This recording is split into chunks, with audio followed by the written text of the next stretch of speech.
Salut à tous! Aujourd'hui, on s'attaque à une question vraiment centrale du programme de première. Comment nos sociétés s'organisent pour faire face aux coups durs, aux imprévus de la vie? Autrement dit, on va voir comment l'assurance et ce qu'on appelle la protection sociale nous aident à gérer les risques. C'est parti!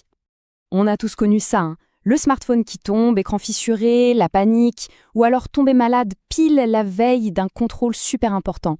Eh bien, tous ces événements un peu galères qui font partie de notre quotidien, ils ont un nom bien précis en SOS, ce sont des risques. Alors, pour bien comprendre ce que c'est, un risque, il y a une petite formule toute simple à retenir. Regardez. Un risque, ce n'est pas juste un danger. C'est en fait la combinaison de deux choses.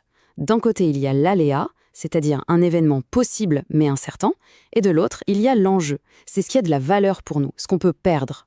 Quand on met les deux ensemble, l'aléa plus l'enjeu, eh bien ça donne un risque. Bon, maintenant qu'on a l'idée générale, on va passer à une définition un peu plus rigoureuse, plus scientifique. C'est quoi un risque, très précisément? Et surtout, une question fondamentale en sociologie, est-ce qu'on est tous exposés au risque de la même façon? Alors voilà, la définition à bien avoir en tête. Un risque, c'est l'éventualité d'un événement qui pourrait arriver dans le futur. On ne sait pas s'il va se produire, donc il est incertain, et s'il arrive, il peut causer des dommages, que ce soit pour une seule personne ou pour tout un groupe. Alors, cette fameuse question, tous égaux face au risque, ce graphique sur la mortalité routière et nous donne une réponse très claire. Non, pas du tout.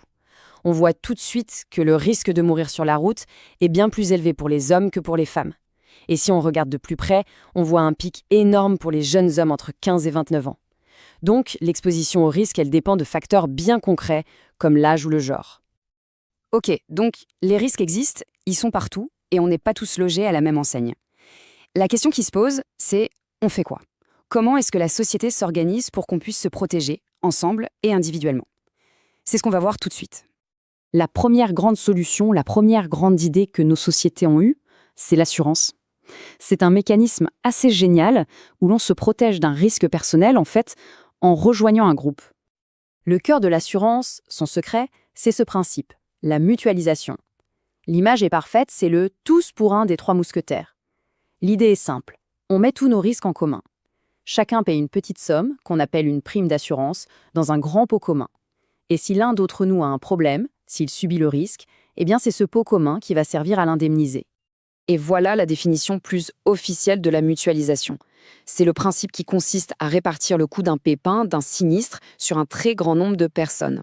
En gros, le risque qui était individuel au départ est pris en charge par tout le groupe des assurés.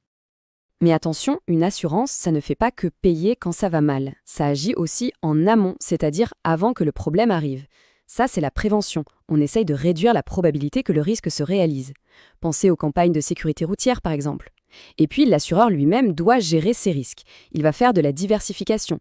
Il va éviter d'assurer uniquement des maisons au bord d'une rivière, sinon il fait faillite à la première inondation. Logique. Là, on touche à un concept un peu plus subtil, un peu paradoxal, l'aléa moral. C'est un petit effet pervers. Le fait de savoir qu'on est assuré, ça peut nous pousser, parfois sans même s'en rendre compte, à être un peu moins prudent. Par exemple, je pourrais être tentée de laisser mon vélo moins bien attaché, en me disant « bof, après tout, si on me le vole, je suis assuré ». C'est ça, l'aléa moral. Bon, on a vu l'assurance privée, celle qu'on choisit de prendre au nom. Mais il existe un autre système, bien plus vaste, qui nous protège tous contre ce qu'on appelle les grands risques de la vie. La maladie, la vieillesse, le chômage. Ça, c'est la protection sociale. C'est vraiment un des piliers de notre société. Et pour bien comprendre son importance, il suffit de regarder les chiffres. C'est juste colossal. Plus de 700 milliards d'euros de dépenses, c'est presque un tiers de toute la richesse qu'on produit en France en une année. C'est énorme. Et on voit bien sur le graphique que les deux plus grands morceaux du gâteau, ce sont la vieillesse, donc les retraites, et la santé. Alors attention, là, il faut bien suivre. C'est un point crucial qui tombe souvent au bac. La protection sociale, ce n'est pas un bloc tout simple. En réalité, elle mélange deux logiques très différentes. Il ne faut surtout pas les confondre. D'un côté, on a la logique d'assurance, et de l'autre, la logique d'assistance. Ce tableau résume tout parfaitement. La logique d'assurance, son but, c'est de protéger les travailleurs s'ils perdent leurs revenus. Elle est financée par les cotisations sociales prélevées sur les salaires. En gros, je cotise, donc j'ouvre des droits, par exemple pour ma retraite. C'est donnant-donnant. La logique d'assistance, c'est différent. Son but, c'est de lutter contre la pauvreté. Elle est financée par les impôts, c'est la solidarité de toute la nation. Et les aides, comme le RSA, sont versées uniquement si on a des ressources faibles.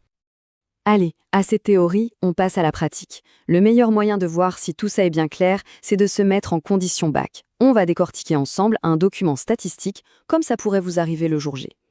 Voilà notre document du jour. C'est un tableau qui nous montre l'évolution des sommes collectées par les complémentaires santé. Les complémentaires santé, ce sont les mutuelles ou les assurances privées, celles qui complètent les remboursements de la Sécu. Et on regarde ça entre 2001 et 2014. Bon, comment on aborde un truc comme ça en examen? Surtout, pas de panique, on suit la méthode. C'est une recette en 3 étapes. Étape 1, présenter. On dit ce que c'est, la source, la DRES, la période, l'unité, des milliards d'euros. Étape 2, décrire. Là, on lit les chiffres. On voit quoi? Une grosse augmentation des cotisations. Elles ont quasiment doublé. Et étape 3, la plus importante, expliquer. On fait le lien avec le cours. Cette hausse, elle nous dit quoi? Elle montre que les assurances privées et les mutuelles prennent une place de plus en plus grande dans la gestion du risque santé, en plus de la sécurité sociale. Ok, on a vu pas mal de choses. C'est le moment de prendre un peu de hauteur et de tout remettre en ordre. Pour ça, rien de mieux qu'un bon schéma bilan pour que tout soit bien clair dans votre tête. Ce schéma, il est parfait pour tout synthétiser. Regardez, on part des risques. Face à ces risques, on met en place de la prévention, mais surtout des systèmes de protection. Cette protection, elle peut être individuelle, c'est l'épargne, ou alors elle est collective. Et là, on retrouve nos 2 grandes familles, d'un côté l'assurance privée et de l'autre la protection sociale publique, qui, on s'en souvient, mélange elle-même l'assurance sociale et l'assistance. C'est tout notre système en une seule image. Et on termine avec une question d'ouverture, une question qui est vraiment au cœur de l'actualité et des débats dans notre société. Avec le vieillissement de la population, on a de plus en plus de retraités et proportionnellement moins de jeunes qui travaillent et qui cotisent. Alors comment on fait pour continuer à financer notre protection sociale? C'est un défi immense pour les années à venir. Allez, pour finir, la petite fiche révision spéciale bac qui fait toujours du bien. Les notions clés à maîtriser absolument sont risque, aléa, mutualisation, assurance, assistance et protection sociale. La compétence à travailler? Lire et interpréter un tableau. L'erreur à ne jamais commettre, confondre la logique d'assurance et celle d'assistance. Et le conseil en or, toujours faire le lien entre les chiffres d'un document et les concepts qu'on a vus en cours. Et voilà, j'espère que ce décryptage vous a aidé à y voir plus clair.